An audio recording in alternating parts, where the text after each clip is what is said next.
Aduh, lagi-lagi aksi koboi jalanan kembali terjadi. Kali ini dilakukan oleh pegawai pemerintah dari Kementerian Pertahanan. Anggota TNI berpangkat kapten menurunkan senjata ke pengendara lain gara-gara tidak dikasih jalan. Jadi, apakah kita memang harus kasih jalan kepada mobil berplat dinas? Yuk, kita diskusi. Jangan lupa subscribe dulu channel YouTube Liputan 6 SCTV.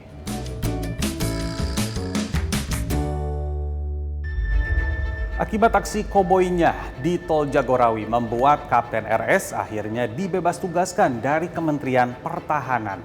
Kementerian Pertahanan secara resmi sudah melakukan proses hukum terhadap personil Kemhan yang melakukan tindakan tidak patut di Tol Jagorawi.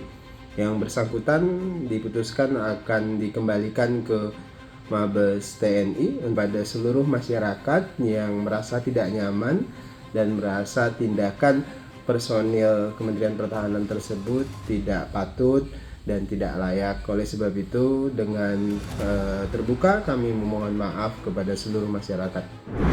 Bukan hanya dibebas tugaskan, pelaku juga kini tengah menjalani pemeriksaan di Mabes TNI dan terancam akan diberikan sanksi. Sayangkan, karir yang dibinanya kini terancam hanya gara-gara tidak diberi jalan oleh pengendara lain. Nah, pertanyaannya, apakah kita memang harus memberikan jalan buat mobil berplat dinas?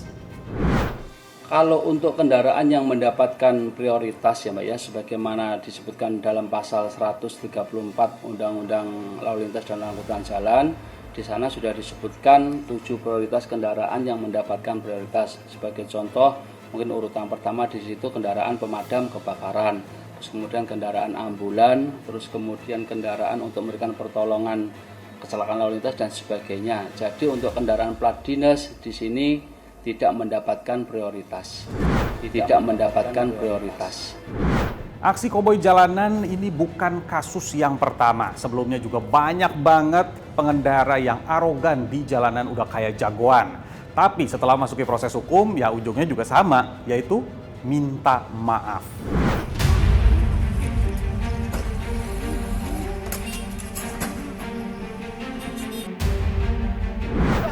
Bisa masuk. Gua udah masuk setengah di sini. Terus lu mikir kok apa? Nih platnya nih.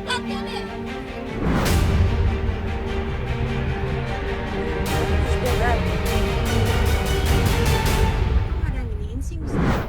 Itu tadi hanya sedikit contoh. Apakah kalian punya pengalaman yang sama juga?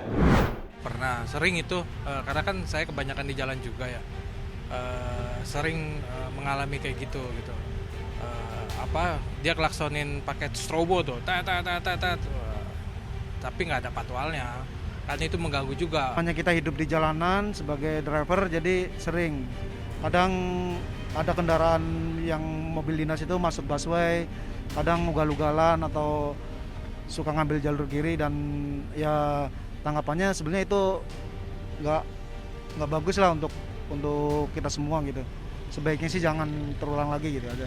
Kadang ada juga kita lagi jalan enak, lagi benar-benar di jalur kita, kok kita dia pakai ini kan,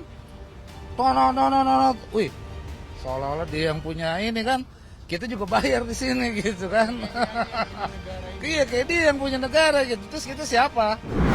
Terus gimana kalau kita tiba-tiba ketemu dengan para koboi jalanan ini? Apakah kita ngalah aja atau kita lawan? Ada satu prinsip defensive driving. Defensive driving ini adalah cara mengemudi dengan perilaku yang baik. Perilaku yang seperti apa? Yang berbagi di jalan raya, sopan di jalan raya, menerapkan kaedah-kaedah berkendara yang benar. Sehingga kalau itu dilakukan, kita semua dalam posisi yang aman. Kalau kita aman, artinya kita berbagi dengan yang lain, tidak saling mengedepankan ego. Ya, namanya juga di jalan milik kita bersama. Aturannya juga udah jelas, hanya ada 7 kendaraan yang diprioritaskan. Yang lain kalau mau lebih cepat, berangkat lebih awal. Gimana menurut kamu? Lanjut di kolom komentar. Saya Nabila Biasa, sampai jumpa.